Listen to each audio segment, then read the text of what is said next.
Bom, agora que o Sr. Presidente sentou, já me posso sentar?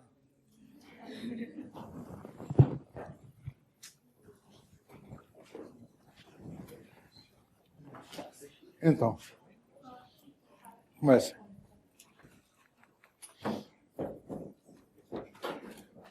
Agora?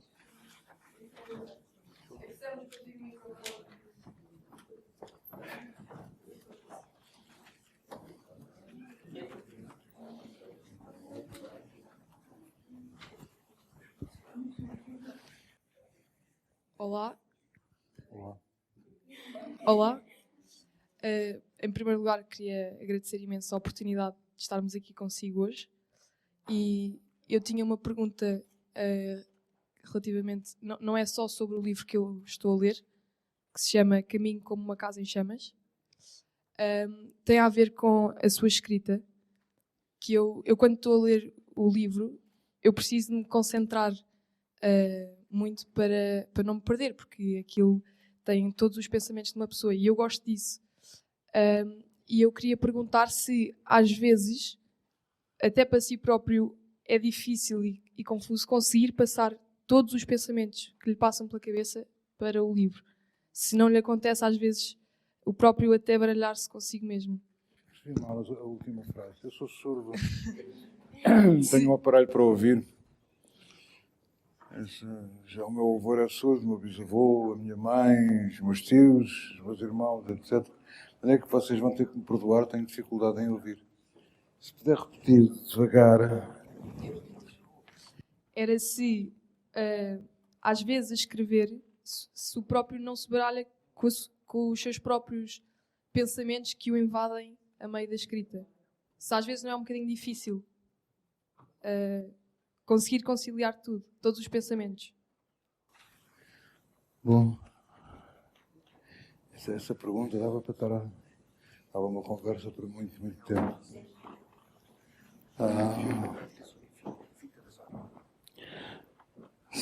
Sabe, a decisão de escrever, vou tentar responder de uma forma afastando para estar mais perto de si. A decisão de escrever começou muito cedo em mim, porque nós somos muitos irmãos, somos 6 irmãos, 6 rapazes. Eu era o mais velho e aos 4 anos a minha mãe ensinou-me a ler. 3 anos mais ou menos, 3, 4 anos. E nem imagina a curiosidade que era para mim, porque eu, por exemplo, via a minha família ler o jornal, ou lerem livros, ou coisa assim. E estarem agarradas aquelas folhas de papel com os riscos que eu não sabia o que queriam dizer, isto deixava-me sempre muito intrigado, queria compreender o que é que eles estavam ali a ler. Então pedi à minha mãe para me ensinar a ler. Ela ensinou-me a ler, como ensinou os meus irmãos todos depois. E de repente, aqueles sinais transformaram-se num mundo. Transformaram-se em pessoas, em vozes. Por exemplo, uma das coisas que eu gostava, o meu avô lia o jornal. E eu comecei a ler o jornal porque queria ler no relógio. Tinha uma cruz em cima. Perguntei, o que é isto das pessoas que morrem? E aquilo despertava em mim um interesse enorme. Tudo me despertava interesse. Sobretudo, achavam no relógio espantoso, porque eu não sabia o que era a morte. Porque quando eu nasci, a morte não existia. Toda a gente estava viva, não é? E depois, se por acaso morria alguém, eu também não sabia, porque era uma pessoa que deixava de aparecer. Eu perguntava o que aconteceu ao tio tal, suponhamos. Morreu. Eu não sabia o que queria dizer. Para mim, morrer era um ir-se embora, um afastar-se, que eu não conseguia perceber o que era. E então um mundo que eu pensava que ia ficar sem mistérios para mim, uma vez que lia ia compreender tudo no que estava a ler, nos livros, ou nos jornais, ou no que fosse, começou a encher-se de mistérios diferentes que me apaixonavam ainda mais, porque eram muito mais complicados para a minha cabeça. O que é que será a morte? O que é que... Porque para uma criança de 4 ou 5 anos, a morte é qualquer coisa de inconcebível, não é?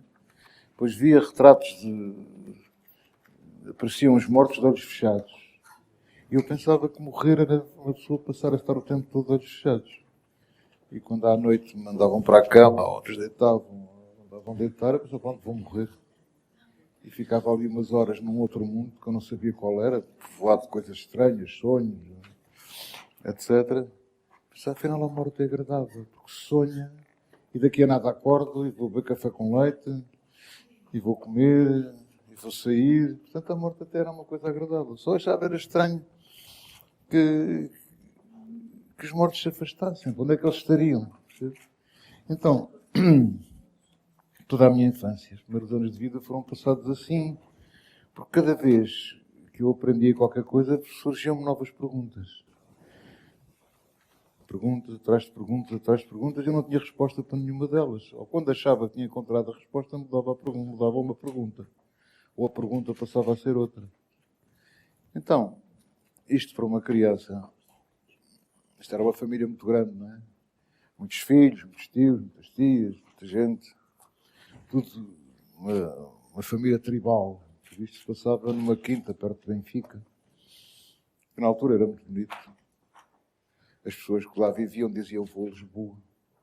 Então, estavam muito longe. Ou então estávamos na Beira Alta, em casa dos meus avós, onde estava tudo cheio de mistérios e aqueles barulhos que a província tem à noite, as árvores, o vento, os bichos. Depois havia um homem com uma grande barba branca, que era Dom João, obrigado. Era um mendigo. Tratavam assim e ele atravessava a vinha do meu avô a gritar: eu sou o Dom João, imperador de todos os reinos do mundo. Então tudo era mágico. E comecei a ter um outro problema, que era: como é que eu vou manter esta magia durante o resto da minha vida? Quando tiver 20 anos, portanto, quando já for velho, quando tiver 30, que já é inconcebível, quando tiver 40, quando já nem sequer tenho o direito de estar vivo, 50, por aí fora, era uma outra coisa que me fazia a maior impressão, era a velhice. O que é a velhice? O que é que pensa um velho? Porque às vezes encontrava-os lá na beira, andavam a falar sozinhos. O que estarão a dizer? Estão a falar com quem? Como é que eu posso entrar num mundo deles? Num mundo deles não pensava. Como é que eu posso comunicar com eles? O que é que eu posso dizer? O que é que eles me vão responder? Etc. E então, entrei numa vida cheia de mistérios, na qual continuo a estar, não é? Há sempre coisas novas a descobrir. Por mais uma coisa que vai ver, por mais anos que viva, nunca chega a meio da sua vida. E depois, um dia que morra, vai morrer ainda com a necessidade de saber tanta coisa. Há tanta coisa que não sabe, descobrir tanto mistério, tanta coisa inesperada, tanta surpresa. Então, depois comecei a escrever sobre aquelas surpresas, aqueles mistérios, aquelas coisas que eu não entendia, ou então parecia-me às vezes entender, mas com outra parte minha que não era bem do meu corpo, nem era bem a minha cabeça. Não sei se percebe o que eu quero dizer. Não? Olha, aconteceu já. É dentro de nós. Claro. E como o mundo está cheio de novidades, a mim o que me... Sabe, eu acho que a única maneira de uma pessoa ser velha é quando deixa de se espantar. Chega uma altura em que as pessoas já não se espantam com nada. Pelo menos dizem isso, a mim diziam-me isso. Tinha um tio-avô que não se espantava com nada. Eu espantava-me para ele não se espantar. E ele achava que eu era parvo, porque não... Dizia para a minha mãe: este miúdo não há de crescer nunca, continua parvo, não percebe nada. E ele não percebia que não perceber é uma forma de perceber. Não sei se não estou a ser claro. Então, continua a caminhar de mistério em mistério. E os livros acabam por ser uma forma de tentar responder a esses mistérios. Havia um grande poeta espanhol chamado Garcia Lorca, já ouviram falar, provavelmente. Ele diz numa poesia, lembrei-me agora de repente disso: só o mistério nos faz viver. Só o mistério nos hace vivir, em castelhano. E a primeira vez que li aquela frase, o livro era do meu pai, eu devia ter 12, 13 anos, senti que ele me compreendia a mim e tinha escrito aquilo só para mim. Um livro bom é isso, é um livro que a gente está a ler e sente: bolas, isto foi escrito só para mim, não foi escrito para mais ninguém. O senhor ou a senhora, o homem ou a mulher que escreveu isto, estava a pensar em mim quando escreveu isto. Nunca nos vimos, nunca nos conhecemos, morreu antes de eu nascer e, no entanto, já havíamos os dois no mundo e já tínhamos um diálogo e já tínhamos uma partilha e já tínhamos um encontro. Isso e a sensação de nunca mais estive sozinho. A solidão não existia, porque estava tão povoado pelas pessoas dos livros, pelas personagens, às vezes via os autores. Normalmente era uma desilusão para mim. Eu andei no Liceu Caro Camões, onde havia vários escritores que eram professores. Eu imaginava os escritores uns seres sobrenaturais que me compreendiam tão bem, escreviam para mim. Eu nem sabia que eles me conheciam. E depois conheci-os e fiquei tão desanimado. Tão desanimado. Não correspondiam nada às minhas expectativas. Tinha um professor que estava sempre com a cara que um dos meus avós tinha quando estava com um ataque de hemorroidas. Um ar de sofrimento horrível. Eu tinha imensa pena dele. Era tudo assim. O facto de terem barriga, de comerem. Ao pé do liceu havia um restaurante onde as pessoas almoçavam uns com os outros e conversavam. E havia alguns escritores ali. E eu ficava cá fora a olhar com o nariz encostado ao vidro da montra, no desejo louco de saber o que é que eles estavam a dizer. Estavam de certeza a dizer coisas completamente fascinantes que me iam ajudar a compreender uma data de coisas. Depois foi uma desilusão. Tirando alguns homens miraculosos, não sei se vocês deram, escritores portugueses. Havia um chamado José Cardoso Pires, havia um outro chamado Manuel da Fonseca. Lembro-me destes dois nomes. Porque eu ouvia-os e ficava de boca aberta, encantado pelo que eles diziam. Havia um outro que se chamava Dinis Machado. Depois fiquei amigo de todos eles. E diziam coisas que me ajudavam tanto e que me faziam compreender tanta coisa. Olha, uma vez, lembro perfeitamente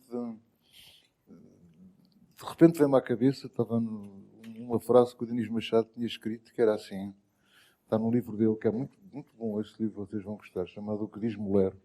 Se lerem esse livro, vão gostar muito.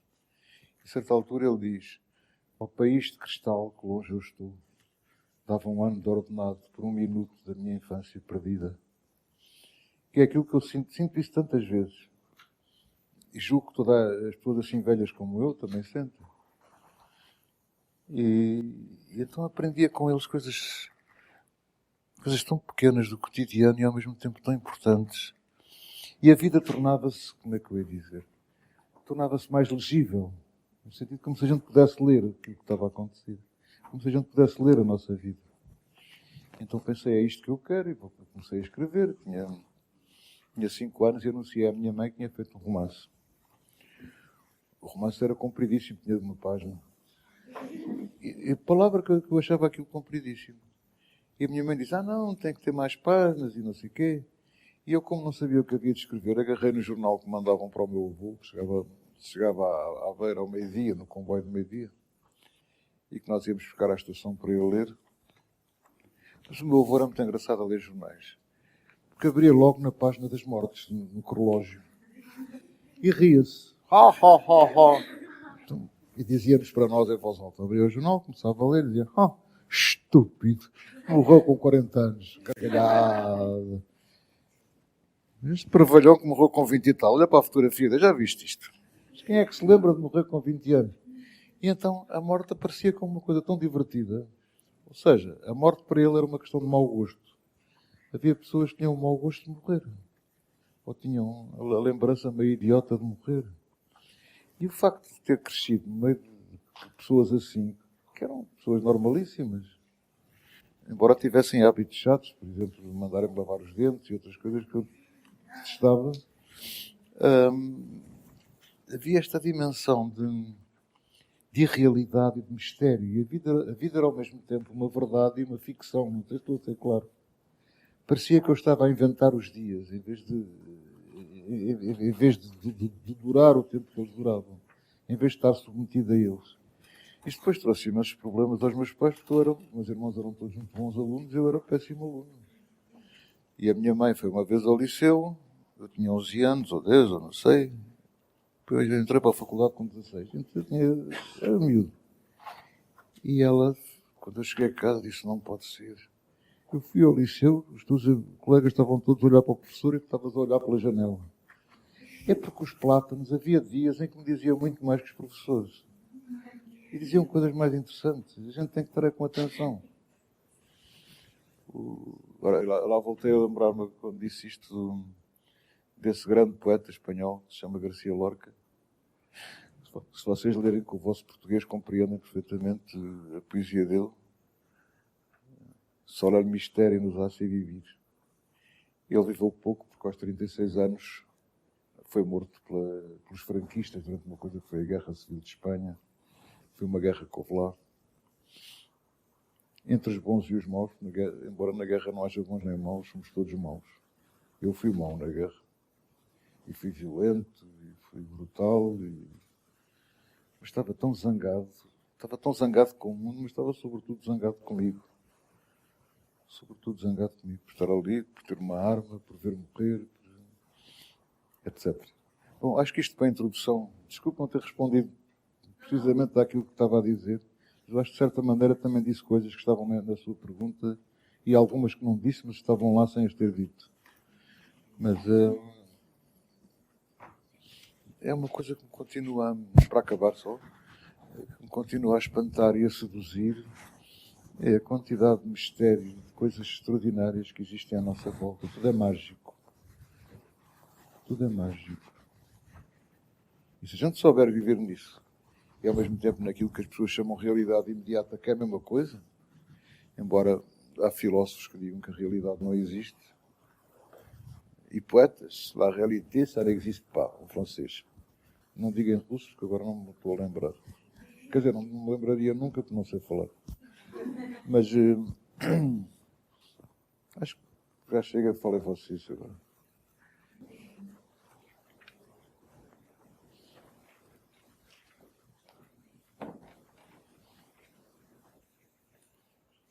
Olá, boa tarde. Olá. Eu queria perguntar se ainda deseja, acha que já cumpriu a sua, se ainda deseja escrever mais alguma coisa, se ainda sente que lhe falta, ou se já escreveu sobre tudo aquilo que quer e que deseja. Eu posso repetir. Sabe, eu se calhar estou a tentar fugir à pergunta da sua colega e à sua, porque tudo isso para mim continua a ser um mistério indecifrável. Porquê é que eu escrevo esta palavra e não outra? Porquê é que não encontro esta solução e não outra? Para mim, eu não vejo, por exemplo, num livro que eu tenha feito, eu não vejo pessoas, vejo as vozes, não as ouço só, vejo as vozes, ouço as vozes, e acho que para mim escrever é conversar com vozes, é conversar com, sei lá, eu estou-me a lembrar quando eu era pequeno e me deitavam. A casa dos meus pais tinha e continua a ter, embora os meus pais já não estejam lá. Quer dizer, estão, mas de outra maneira. Tinha um jardim com árvores à volta. Isto é a Praça São Benfica. E as árvores, eu ouvia o barulho das árvores. E tinha a certeza, irritava-me não estar a compreendê-las. Tinha a certeza que elas estavam a dizer coisas que eu tinha a obrigação de compreender.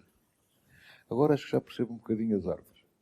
Mas não posso gabar-me disso, que não ainda me internam. Agora já não internam nos hospitais. Mas houve uma altura em que uma pessoa, quando tinha isto, vinham os médicos e chamavam está com ilusões auditivas, alucinações auditivas. E não percebem que essas vozes existem. Eu achava as pessoas que estavam internadas no hospital, pessoas que tinham acesso a um mundo diferente, ao qual eu não conseguia chegar. Por exemplo, em África, em Angola, onde eu estive na tropa, como todas as pessoas da minha idade, rapazes, nós aí estas pessoas têm estas coisas, que ouvem estas coisas, chamamos malucas e fechamos-las num hospital psiquiátrico. Em África, não. Em África são pessoas escolhidas e que têm uma importância social muito grande porque têm acesso a coisas que as outras pessoas não conseguem ter. Portanto, são pessoas que têm contacto com a natureza, com os deuses, com seja o que for. Eu não posso ouvir falar em deuses, embora existam os deuses. Têm acesso a outras coisas. A única coisa que eu queria era isso, era ter acesso, porque, com a certeza que havia sempre mais coisas para além das coisas. E que por muitas palavras que eu dissesse não conseguia chegar. E Não sei se vocês de certeza que pensam isso, porque eu sentia também isso com muita força e continuo a sentir que é que apetecia-me falar com as pessoas numa linguagem que elas perceberiam, mas em que não existem palavras como a gente tem em português. Estou a ser claro, não? Como quando nós sentimos, por exemplo, sei lá, que uma rapariga gosta de nós ou está interessada em nós, sem dizer uma palavra. E muitas vezes até nem olhando. E a gente sente aquela pessoa... A quantidade de coisas que você, por exemplo, percebe de pessoas que não estão a falar nada disso e estão a falar de outra coisa. E como muitas vezes, ou a maior parte das vezes, ou quase sempre, a gente fala ao lado. O que é que torna uma pessoa sedutora? Porquê é que uma pessoa é sedutora e outra pessoa não é sedutora? Uma pessoa é sedutora para nós quando é capaz de nos entender no silêncio. Eu tinha uma tia assim, que se chamava Madalena, de quem eu gostava muito. Eu tinha a certeza que eu adorava, quando estava doente, e a minha mãe me chamava, mãe, chama a tia Madalena. Ela chegava, só sorria, sentava-se na cama e sorria-me. E tinha aquele sorriso, estava tão cheio de palavras, que mais ninguém me dizia a não ser ela. E ainda hoje me comove isso, porque ainda gostava que ela estivesse ao pé de mim a falar comigo sem dizer nada. Porque estava a dizer tudo. E as palavras estavam lá, e eu não queria comovê-la, peço desculpa. As palavras estavam lá e eu ficava... Sentia-me tão feliz, tão cheio. Não precisava de mais nada a não ser dela ao pé de mim. No fundo, se calhar, é um bocado isto o amor. Estava-me a lembrar de um poeta português que escreveu o princípio só. Mais ninguém, senão de ti preciso. Do teu sereno olhar, do teu sorriso, da tua mão poisada no meu ombro. Ouvir-te murmurar, espera e confia. E sentir transformar-se em alegria o que era de antes confusão e assombro. Quer dizer, há pessoas que ao fazerem coisas destas, a mim me ajudam tanto, continuam a ajudar-me tanto. Porque me continuam a falar para a língua, na linguagem que há a seguir às palavras, embora usem as palavras para esconder a língua que há a seguir às palavras. Estou a ser claro. Mais ou menos isto. Eu sempre que falo, vocês não dizem nada. Pronto, é a vossa vez.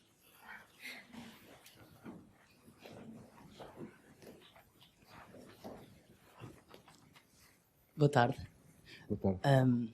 Eu gostava de lhe perguntar, como o António disse em entrevistas anteriores, nós tivemos a oportunidade de ver, que os livros são seres próprios.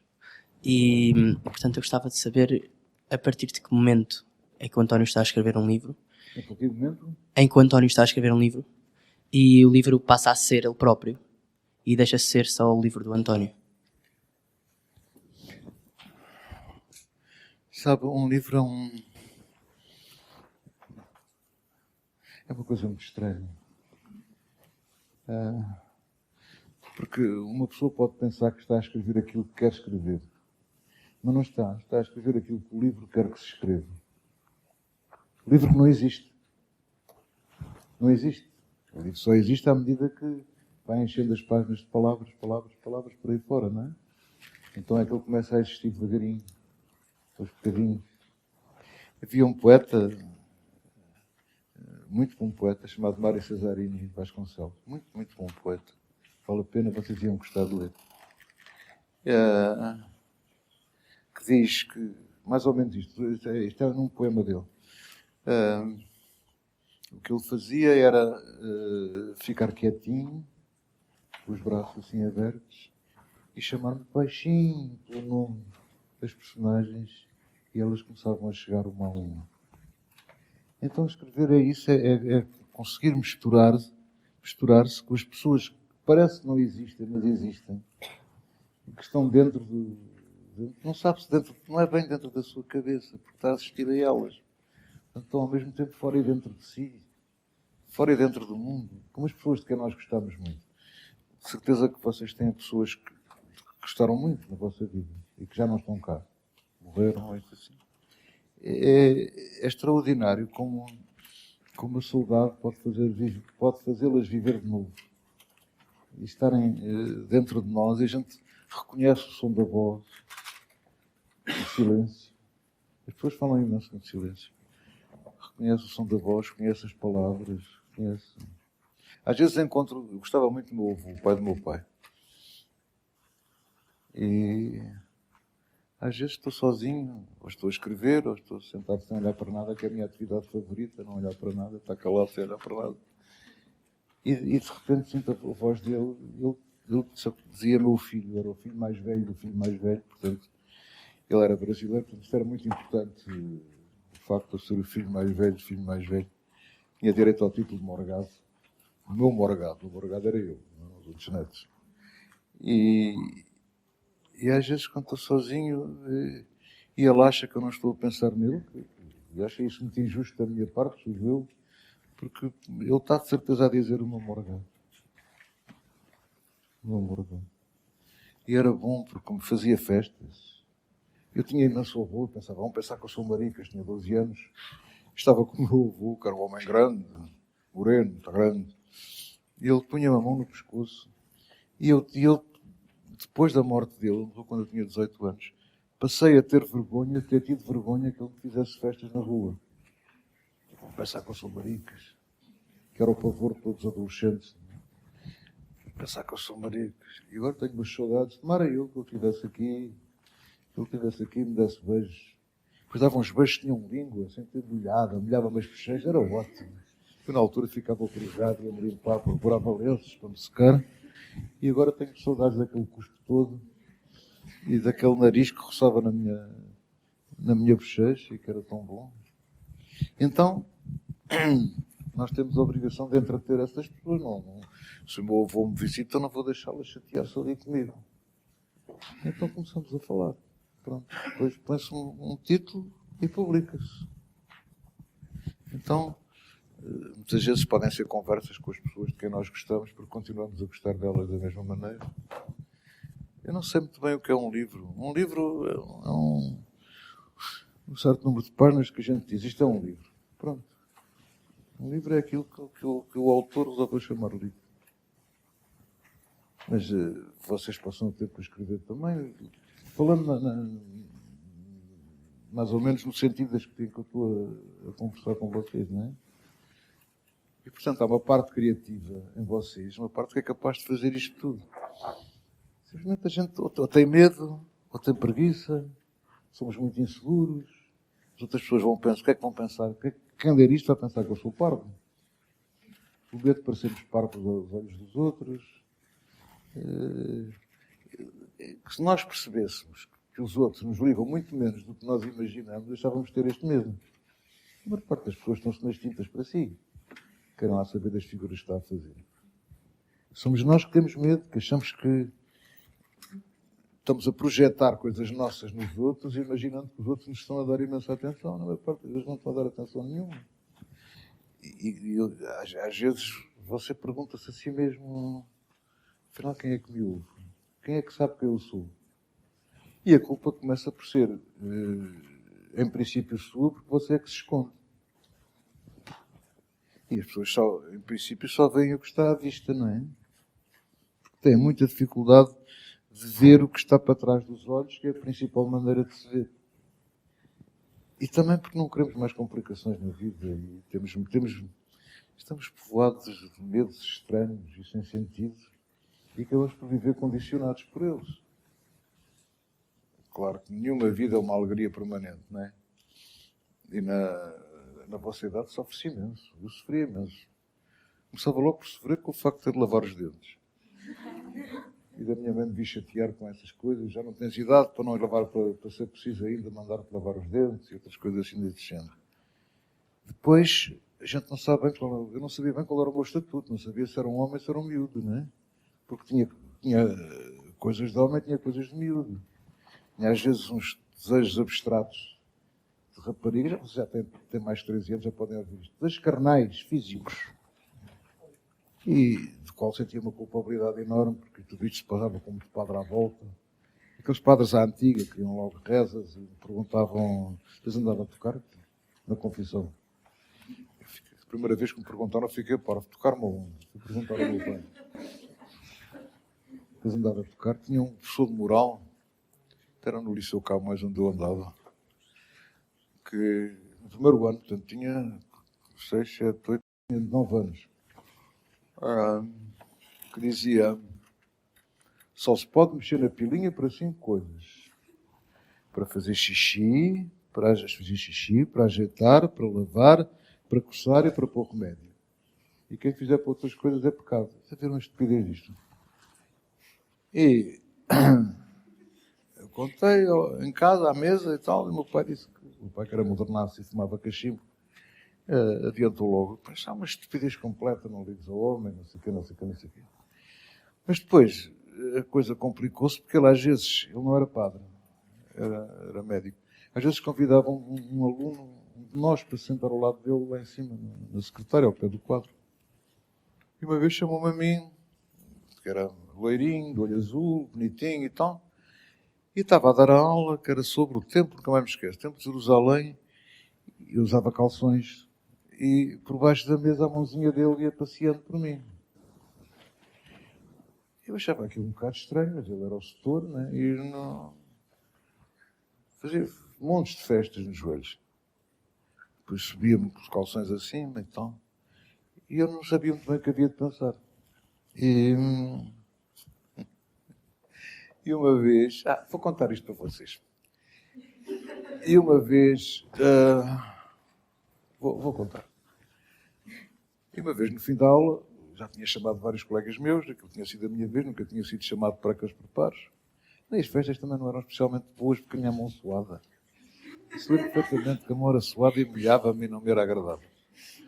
E no fim daquilo, enquanto os meus colegas iam saindo, ele disse: podem sair e tal.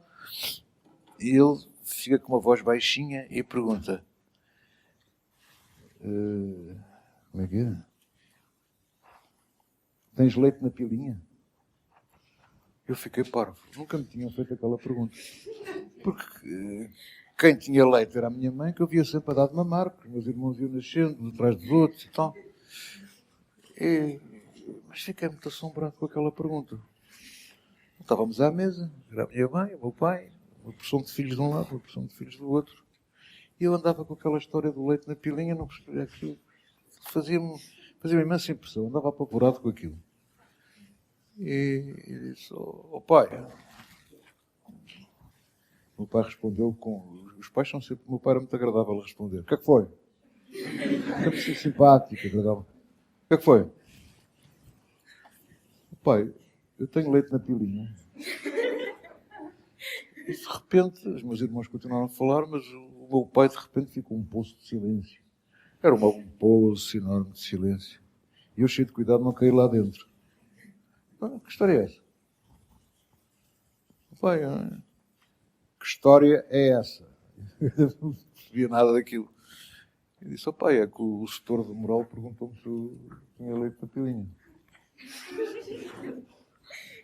Foi um silêncio, fez um silêncio enorme, e depois, por contágio, o silêncio veio alastrando. Passou à minha mãe, que estava no outro lado da mesa a fumar. Ela fumava um cigarro sempre no fim do jantar. Os meus irmãos também não percebiam, estavam para ali com cara de patetas. Eu estava com cara espantada: o que é que vai sair daqui?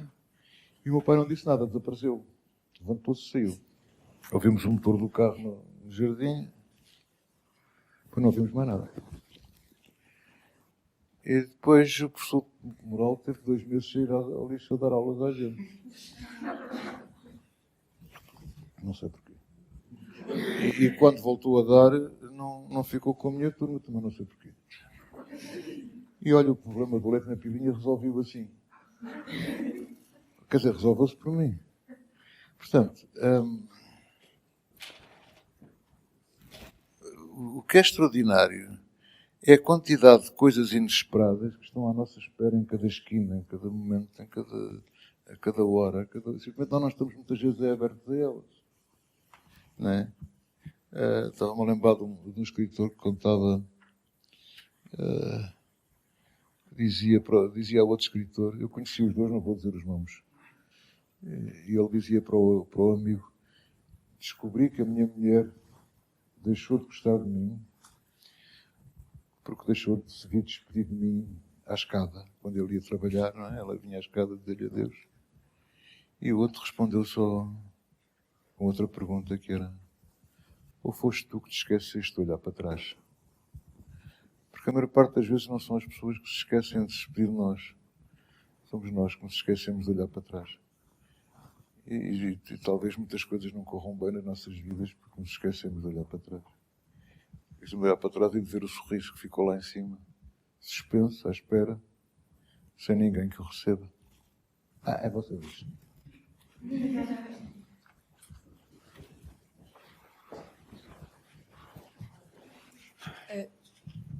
Agora estava a falar de inseguranças que as pessoas podem ter para não começar a escrever. E eu fiquei com a pergunta de se acha que é possível nós escrevermos sobre coisas que nunca vivemos, quer seja mesmo no mundo real ou na nossa cabeça. Porque nós temos só mais ou menos 15, 16 anos. Se nós agora quiséssemos começar a escrever, há muita coisa que ainda não vivemos. E acha que é possível falar de coisas que não vivemos? Se quiser mesmo escrever, mas escrever a sério, não pode perguntar a ninguém como é que se faz. Ninguém lhe pode ensinar nada. Só pode ensinar a maneira como eles escrevem, que não é a sua. A maneira de olharem para as coisas, que não é a sua. A maneira de viverem as coisas, que não é a sua. Também sou canhoto. Portanto, se quer de facto escrever, não peça conselhos a ninguém. Ninguém lhe pode dar nada, porque não estão dentro da sua pele. Não sabem o que se passa consigo, não tiveram a sua vida nem as suas experiências. E a sua vida é única. Com experiências que mais ninguém teve, a não ser você. Mais ninguém. Mais ninguém terá, a não ser você. Com uma maneira de olhar para as coisas que é só sua. Não peça conselhos. Até porque havia dois escritores portugueses muito conhecidos que pediam conselhos um ao outro, acabavam um livro e mostravam ou ao outro, para o outro fazer críticas para melhorar o livro. E os outros diziam sempre: não façam mexas mais, manda assim que está muito bom. Isto tinha que ver com inveja. Ou seja, se ele não mudar nada, o livro fica pior e assim impeço de corrigir e corrigir e corrigir até ficar decente, porque nenhum livro fica bem à primeira. Nenhum. A importância... O importante não é escrever, é reescrever, é emendar, e emendar, e emendar, e emendar, e emendar. Emendar. Desconfie sempre das suas primeiras versões. Até porque, por exemplo, se escreve e vai ler logo a seguinte, fica muito contente. Se ler no dia seguinte, percebe que aquilo está uma merda. Isto acontece sempre. Porque já está longe, já está a ler aquilo a frio. Já não lhe diz nada. E deita fora aquilo que na véspera à noite tinha achado que era bestial, formidável. Era exatamente aquilo que estava a sentir. Nunca é. E então, é um ofício de paciência. É um ofício de paciência. Não há talentos, há bois. Pessoas que marram, às vezes que forem necessárias. Escrevem, às vezes que forem necessárias. Até aquilo ficar bom. Se olhar o manuscrito de um escritor... Agora, eu não escrevo no computador, escrevo à mão. Escrevo à mão porque gosto de desenhar as letras. E não compreendo aquela máquina. Era como estar a fazer amor com um preservativo. Não me apetece. Mas...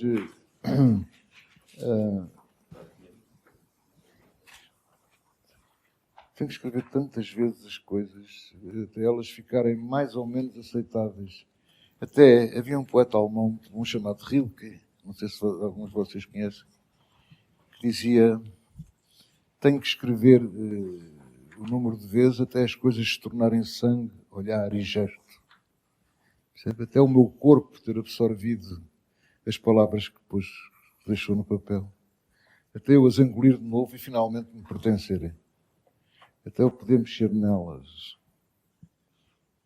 E não ficar sempre na nata das coisas, na superfície das coisas, como vocês sabem que ficam a maior parte das vossas relações, dos vossos conhecimentos, daquilo que fazem na vida. O que é um livro mau? Um livro mau muitas vezes é um sucesso. Porque não a põe em questão a si mesma. Nem a si mesma, nem ao leitor, não é? Eu gosto de... Um livro fácil é como uma mulher ou um homem fácil. Não tem...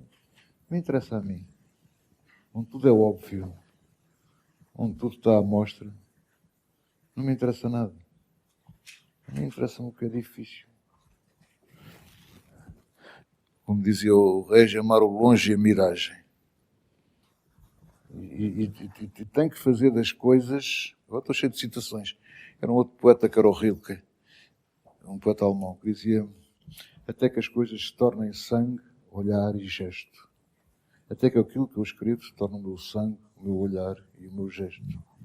E quando começa a ler o que eles escreveram sobre escrever, vai notar que em todos eles este sentimento é muito, muito intenso. Não é? Muito intenso. O Balzac, que é um dos maiores escritores que alguma vez existiu, dizia sempre: não há talentos há bois. Pessoas que marram. Mas não tem mérito nenhum. Se uma vez estava uma pessoa a gabar diante do Bach, do compositor, uma peça musical dele, e o Bach fez um ar espantado e depois disse: o que é que tem? Se você tivesse trabalhado tanto como eu, tinha chegado aos mesmos resultados. Escrever é sobretudo uma questão de trabalho. Sobretudo uma questão de trabalho. Repetir e voltar a reescrever, porque parece que as palavras resistem. Quer transformar uma coisa numa palavra, está a sorrir, mas não é isto que sente, não é? E as palavras desobedecem o tempo inteiro. E nunca a deixam pôr no papel aquilo que realmente está a passar dentro de si. Não lhes dá tempo. E toma aquilo como bom e passa à frente. Então elas ficam todas contentes porque ganharam e que conseguiram, continuam a fazer coisas más. Isso acaba por ser frustrante. Claro que é frustrante. Mas posso tirar imenso prazer de quando se consegue vencer a frustração. Imagino que lhe aparecia um rapaz, dizia-lhe 2 frases, ele vinha logo consigo. Tem alguma graça isto? Uma pessoa fácil, tem alguma graça? Uma mulher rapariga fácil, um rapaz fácil. São enjoativos e chatos, não tem graça nenhuma. Depois põe-se a questionar outras coisas. Qual é a profundidade deste tipo? Se eu faço assim, já estou a tocar no outro lado e ainda nem enterrei lá um dedo. Claro que se torna frustrante. Mas a sua vida vai aprender isso cada vez mais à medida que o tempo for passando. Não é mais do que a maneira como luta contra a frustração. Porque tudo parece resistir-lhe a si. Tudo parece conjugar-se para a impedir de fazer coisas melhores. Parece que a sensação, isto não é verdade, mas é isto que sentimos. Que estamos cercados de inimigos. Havia 2 escritores, eram os 2 maus, vou dizer o nome, eram o Namora e o Virgílio Ferreira, que mostravam muito os livros um ao outro. E cada vez que me mostrava o livro, eu te dizia: não mexas mais, que está bom. Já viu a sacanice disto? Para impedir o outro de fazer um trabalho melhor? Isso são coisas baixas que os escritores têm. Quase todos. Têm muitos defeitos, são muito egoístas, são insuportáveis, mas para mim são encantadores. Depois têm estas coisas, estes defeitos todos, e outros mais. Mas, por exemplo, a competição entre os artistas é muito intensa e muito brutal, muitas vezes. Muito intensa e muito brutal. E, às vezes com graça. Outras vezes sem graça nenhuma. E a capacidade de se magoarem é muito grande, e a capacidade... Porque nós somos tão vulneráveis, não é?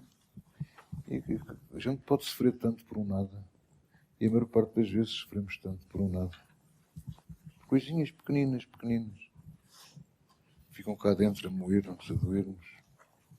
Já estou farto de falar. Não sei onde é que está a Isabel. Ainda falta muito?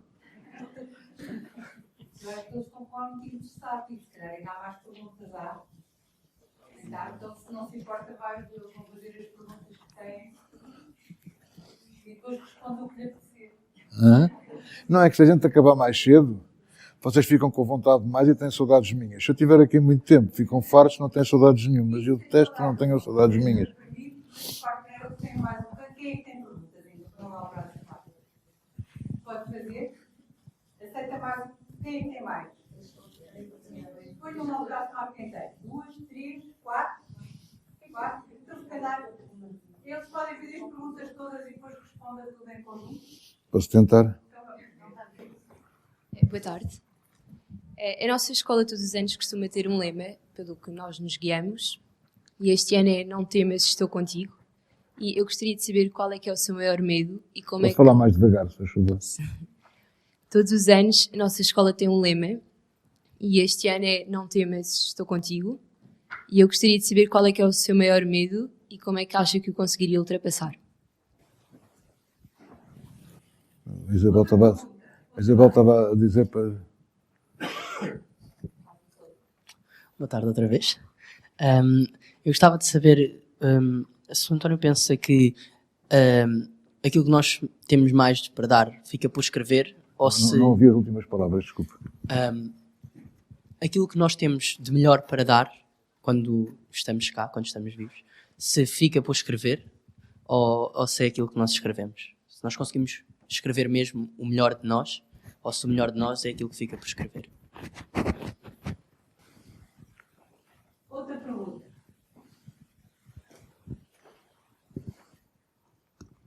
Boa tarde. Boa tarde. A pergunta que eu tinha para lhe fazer era como é que surge a inspiração para os seus livros? Se é uma coisa que surge no seu dia a dia ou se no fundo já teve alguma crise de inspiração, se teve que estar um bocadinho à procura de um tema para escrever ou simplesmente é uma coisa que surge naturalmente.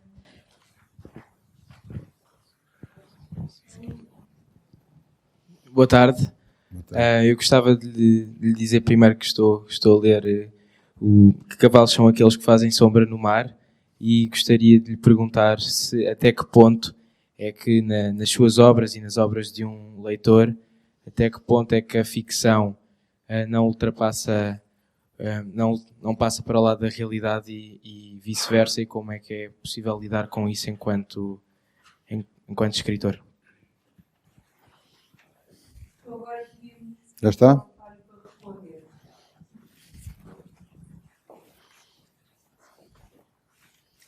Acabou?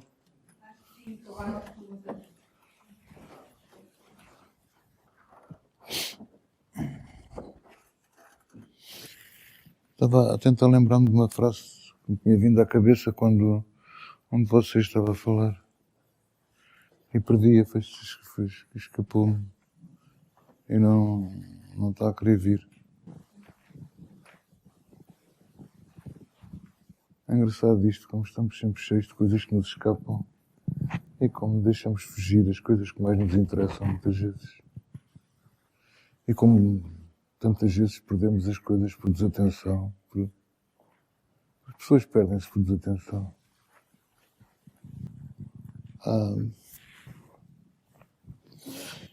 Estava a tentar, enquanto estava a falar, misturar aquilo que vocês disseram.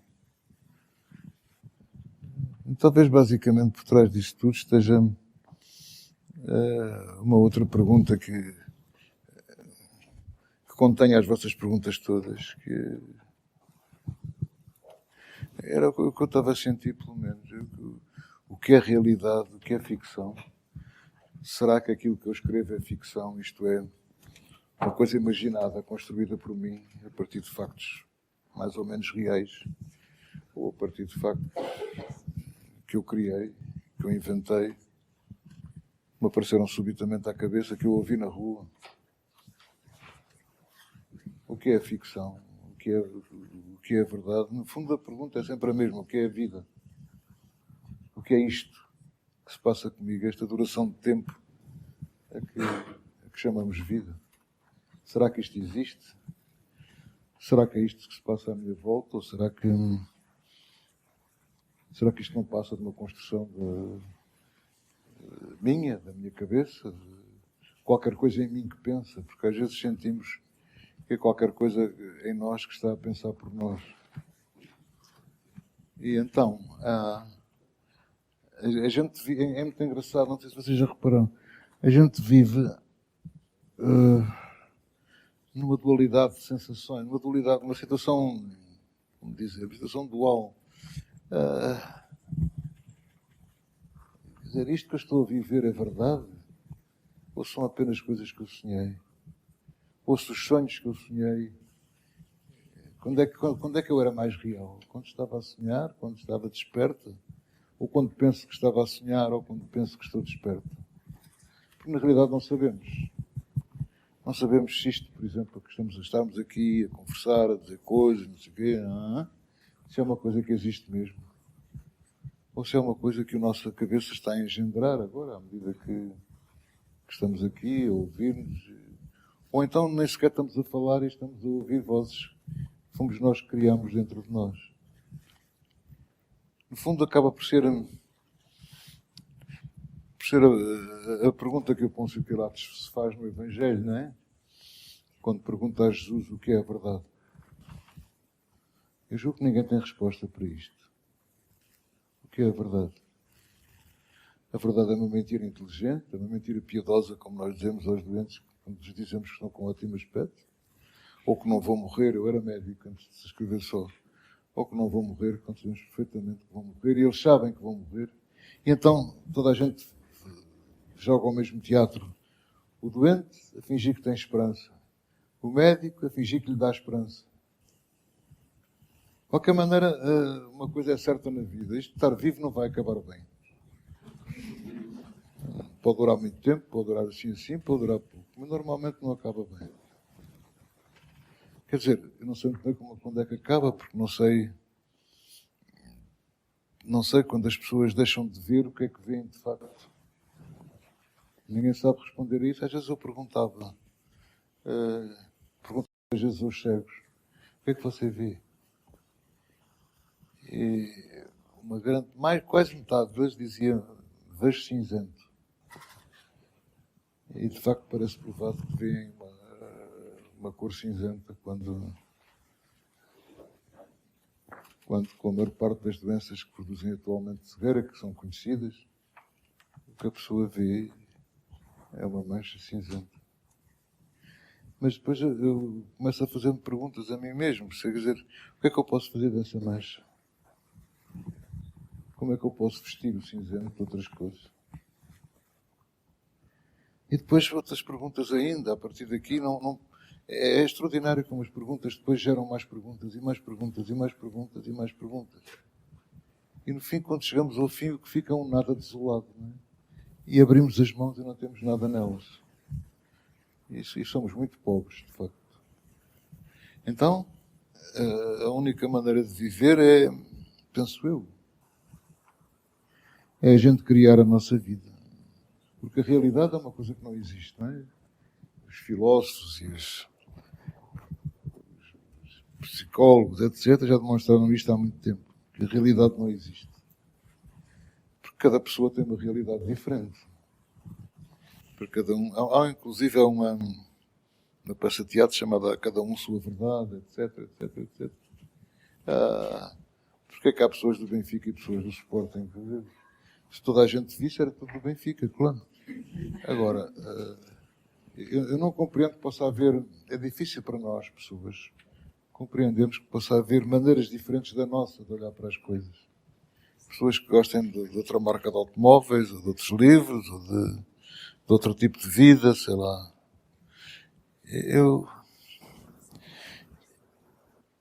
Eu senti-me... Sei lá, os meus pais espantavam-se muito porque eu gostava de estar sozinho. A casa era grande, tinha um quarto só para mim. E não apetecia de conversar, não tinha nada para dizer. E a maior parte das vezes não tenho mesmo nada para dizer, ainda hoje acontece. Não tenho nada para dizer, estou tão ocupado a ouvir que não tenho tempo para dizer. E depois aquilo que eu ouço são outros que estão a dizer, ou é a minha cabeça? Não eu, a minha cabeça, que está a inventar coisas, porque a certa altura até as nossas partes do nosso corpo têm vida própria, não é? Sei lá, as pessoas que têm cólite, o intestino tem vida própria. Toma decisões diferentes das nossas, etc. A quantidade de sensações que temos. Por exemplo, há uma doença chamada epilepsia. Havia muitos escritores epiléticos e muitas personagens históricas epiléticas. Júlio César, por exemplo, era epilético. O Maomé era epilético. Van Gogh, o pintor, era epilético, Dostoiévski, o escritor, era epilético, etc, etc. Estava para aqui a citar epiléticos, nunca mais acabava. E, muitas vezes, antes de se desencadear o ataque, por exemplo, na América, a pessoa que quer tirar a carta de condução tem que fazer um eletroencefalograma, porque se tiver epilepsia não lhe dão a carta de condução. Aqui não é, infelizmente não é isso. Porque normalmente o ataque epilético começa com uma coisa chamada aura. Há auras visuais, por exemplo, o Dostoiévski, que era epilético, tinha auras visuais, via cenas normalmente imóveis. Há auras olfativas com cheiros, em geral desagradáveis. O meu pai era especialista nisto, era neurologista. Há muitas auras diferentes, portanto, que prevê antes do ataque. Todo o ataque é precedido. Pode ser auras gustativas, normalmente gostos desagradáveis, sabores desagradáveis. Tudo isto está estudado e quantificado e não sei o quê. E agora perdi-me um bocado. Eu tinha uma linha cá dentro da minha cabeça, estava a andar sozinha. Anda sempre sozinha. É ótimo não pôr coleira nas ideias. E então a minha cabeça anda sozinha, sei lá por onde. Agora perdi-me mesmo com esta conversa.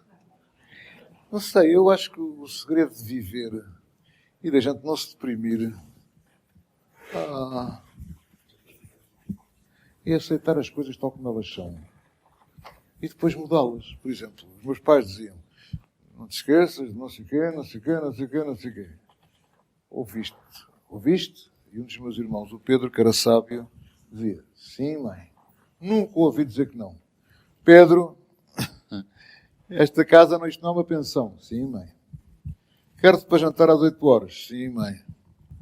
Então onde é que... Depois telefonava-se, na altura não havia telemóveis, era por telefone fixo. Onde é que tu estás, Pedro? Do outro lado da linha, mãe. Era sempre a resposta dele. E vem jantar. Sim, mãe. Não aparecia, claro. Mas nunca disse que não. Era impossível ralhar, porque ele dizia sempre que sim a tudo. E... olha que eu não quero, que não sei o quê, não sei o quê, não sei o quê. Sim, mãe. E toda a vida foi assim. E nunca ninguém o chateava, porque ele nunca dizia que não, era impossível. A minha mãe já não era capaz de... já nem se para o fim, já nem se fazia pergunta nenhuma, porque não valia a pena. Ele dizia que sim a tudo. Olha que amanhã, não sei o quê. Eu julgo que a melhor maneira de viver... Era um escritor que dizia isto. Era um escritor muito conhecido, não estou a lembrar o nome, que dizia: a melhor maneira de viver é tomar as pessoas por aquilo que elas pensam que são e deixá-las em paz. Porque normalmente as pessoas acham que são as melhores do mundo, não é? Que as escolhas delas são as melhores, que o juízo delas é o melhor, etc, etc. Não vale a pena estar a aborrecê-las. E não vale a pena nós aborrecermos. De qualquer maneira, mesmo que a gente peça, só fazem o que querem. E então, pronto, então como acho que sou livre, e acho que já chega a estar para aqui a falar, porque eu nem sequer falo muito. Mas vocês têm uma caras simpáticas. Eu gosto muito do seu sorriso. E gosto do sorriso dele também. Foi bom estar com vocês. Um beijinho. Lembrem-se de mim António, eu de queria vez em só quando. dizer uma coisa antes de se despedir.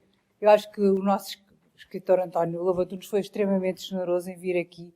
Trouxe-nos muitas personagens, a responder às perguntas, trouxe-nos aqui muitas personagens que estão implícitas na sua escrita oral. Neste caso, nós vimos, eu senti, estava ali a ouvir, como se fosse um escritor a falar, não é? É uma escrita que está aqui a ser dita. E trouxe-nos muitos autores também. A atitude, eu estava atrás, mas como sou professora, sei sentir como os alunos absorvem ou aderem à comunicação. Eu acho que foi mesmo uma tarde fantástica. Vocês não acham? Sim. Então vamos agradecer muito ao António e naturalmente que vamos agradecer com uma grande salva de palmas.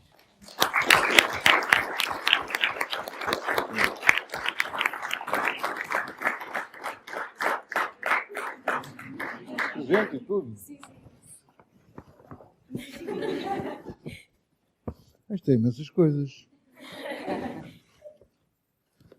Muito obrigado. Eu vou ver depois. Não se esqueçam de mim. Estou a lembrar-me de uma...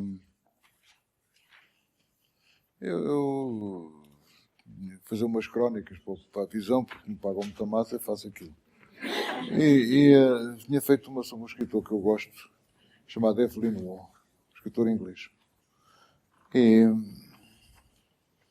ele tiveram uma entrevista na televisão, uma entrevista espantosa, de inteligência, de agudeza, de fantasia, de humor, de tudo.